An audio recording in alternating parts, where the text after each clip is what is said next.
During COVID pandemic, I saw a great surge in remote shooting. A remote photo shoot is a shoot where you and your client are not present in the same space. During the remote photo shoot, you are telecommunicating with your client as well as creating images for them. Before you begin, you must make it clear to your client to be available throughout the shoot for any review or approval of images. You should give them a timeline as to how much time it will take to approve each image. You will need their phone number to start texting or messaging if they don't reply to their emails. You need to specify it to them that the images that they are seeing on their screen may not be true colors what we can see on a color corrected screen. One of the best methods to shoot remotely is to send your clients images over WhatsApp or any desktop based app. You can easily screenshot the images through any tethering software and drag and drop to your client's messages. It will be low quality, but it will get your job done faster.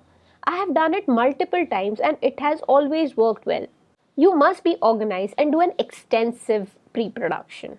Make sure that all your products should be delivered on time. The mood board should be made way in advance.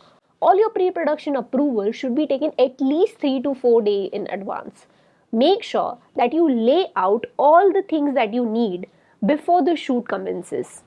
Organize your shot list based on your equipment and angles.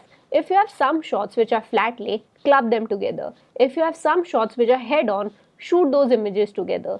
This will help you save time from tinkering with your equipments. Take breaks when clients do. Try and match their break time with yours so that no time is wasted. It is important to let your client know the flow and the timeline of the day. Remote shooting is time consuming. No matter how well you plan the shoot, you must expect delay and a slower shoot than a regular one. So do not fear remote shoot. Just organize and simplify your day. That's all.